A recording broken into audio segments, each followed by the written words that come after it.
Cox's Bazar mini Bandarban. Cox's Bazar নাম শুনলে আমরা মনে করি শুধু সমুদ্র সৈকত দেখতে আসা।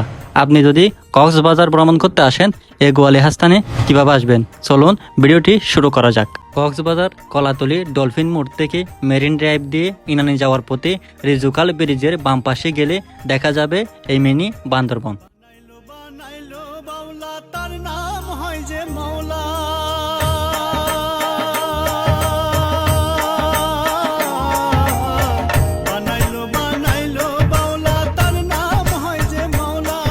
আর যদি আপনি কক্সবাজার রিং রোড দিয়ে আসেন, রিং রোড দিয়ে টেকনাফ যাওয়ার পথে প্রায় 22 কিলোমিটার যাওয়ার পর ডানে কোনিয়াফালং থেকে প্রায় 2 কিলোমিটার যাওয়ার পর দেখা যাবে রূপসী গোয়ালিয়া বা মিনি বান্দরবন।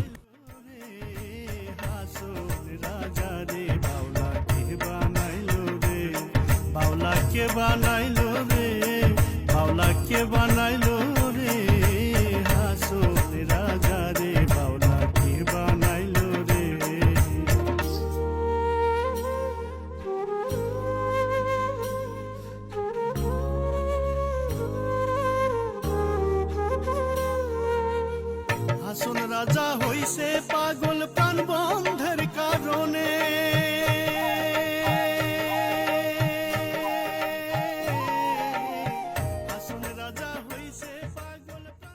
এখানকার রাস্তাগুলো বেশ সুন্দর, পাহাড় কেটে রাস্তাগুলো তৈরি করা হয়েছে।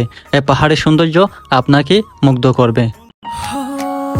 আগে কত বৃষ্টি যে দেখেছি শ্রাবণে, জাগেনি তো এত আশা ভালোবাসায়। হ্যালো এভরিওয়ান, আসসালামু আলাইকুম। আমরা কক্সবাজার আসলে বেশিরভাগ সমুদ্র সৈকত দেখে চলে যাই, কিন্তু কক্সবাজারের যে গোয়ালিয়া স্থান, এখানে যে একটা মিনি বান্দরবন আছে, তো আমি চলে আসলাম। জাগেনি তো এত আশা ভালোবাসায় মনে। দর্শক, ফাইনালি চলে আসলাম সেই মিনি বান্দরবনে। লোক মুখে শোনা যায় কক্সবাজার জেলা প্রশাসন এই পাহাড়ের চূড়ায় পর্যটকের জন্য বসার ব্যবস্থা করে দিয়েছে। বাইরে ভাই, অনেক উপরে হাঁটতে হাঁটতে ক্লান্ত হয়ে গেছি, তো কেন উপরে একটা বাসা দেখা যাচ্ছে, তো উঠে দেখি ওখানে কি আছে। ঝিম ধারাতে চাই মনে হারাতে, রিমঝিম ধারাতে চাই মনে হারাতে, এই ভালোবাসাতে আমাকে ভাসাতে।